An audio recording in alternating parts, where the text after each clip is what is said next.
प्राचीन समय की बात है।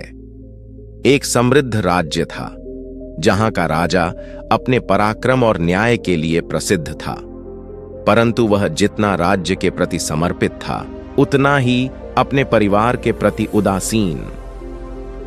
उसकी रानी, जो सुंदरता और बुद्धिमत्ता की मिसाल थी, महल के वैभव के बीच भी गहरे अकेलेपन से घिरी रहती। राजा दिन रात राज्य के कार्यों में व्यस्त रहते और रानी अपने अकेलेपन को दूर करने का कोई मार्ग नहीं खोज पाती। इसी राज्य के जंगलों में एक साधु का आश्रम था। वह योग और ध्यान में निपुण था। लोग कहते थे कि उसकी साधना इतनी शक्तिशाली थी कि वह किसी के मन की बातें बिना कहे ही समझ सकता था। एक दिन राजा ने राज्य की भलाई के लिए उस साधु को राजमहल में आमंत्रित किया। साधु का महल में भव्य स्वागत हुआ। जब वह महल में घूम रहा था तब उसकी दृष्टि रानी पर पड़ी। रानी एक झरोखे से उदास आंखों से देख रही थी। साधु ने एक ही क्षण में समझ लिया कि यह स्त्री भीतर से कितनी अकेली है। साधु ने रानी से मिलने की इच्छा व्यक्त की। रानी ने पूछा, क्या योग से मन का अकेलापन दूर हो सकता है? साधु ने गंभीरता से उत्तर दिया, मन का अकेलापन केवल आत्मज्ञान से दूर हो सकता है, लेकिन कुछ अकेलेपन ऐसे होते हैं जिन्हें प्रेम से ही भरा जा सकता है।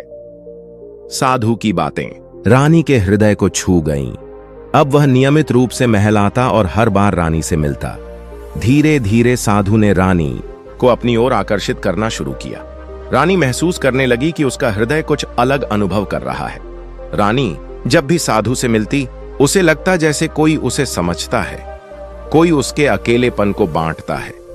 महल में जब भी वह अकेली होती तो मन में केवल साधु का ध्यान आता।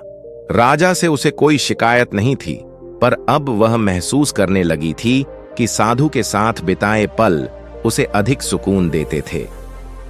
रानी और साधु की मुलाकातें अब महल के कुछ लोगों की नजर में आने लगी थीं। धीरे धीरे महल में अफवाहें फैलने लगीं और एक दिन ये बातें राजा तक पहुंच गईं। राजा ने रानी से सीधे पूछा, क्या यह सत्य है कि तुम्हारा और उस साधु का कोई विशेष संबंध है? रानी ने झूठ बोला, नहीं महाराज, यह केवल एक झूठी अफवाह है। लेकिन राजा के गुप्तचरों ने एक रात रानी और साधु को महल के कमल सरोवर के पास मिलते हुए देखा। साधु ने योजना बनाई कि राजा को मारकर वह स्वयं सत्ता प्राप्त करेगा और रानी उसकी होगी। साधु ने राजा को मारने के लिए एक गुप्त मंदिर में बुलाया, जहां उसे विष देने की योजना थी। लेकिन राजा को पहले ही सूचना मिल चुकी थी। जैसे ही साधु ने राजा को विष देने की कोशिश की, राजा ने तलवार निकाली और गरजा, धोखेबाज, तेरी सच्चाई मुझे पहले ही पता चल चुकी थी। साधु को पकड़ लिया गया और राजा ने क्रोध में रानी की ओर देखा। तुम्हारा अपराध मृत्युदंड के योग्य है, राजा ने कहा, लेकिन मैं तुम्हें एक अवसर देता हूं। 1 वर्ष तक मंदिर में रहकर गरीबों की सेवा करो। रानी ने सिर झुका लिया और मंदिर चली गई। 1 वर्ष तक उसने प्रायश्चित किया। वर्ष के अंत में राजा ने उसे वापस बुला लिया। तुमने अपने अपराध का प्रायश्चित किया है, अब तुम इस महल की रानी बनने के योग्य हो। लेकिन रानी के मन से साधु अभी भी पूरी तरह नहीं गया था।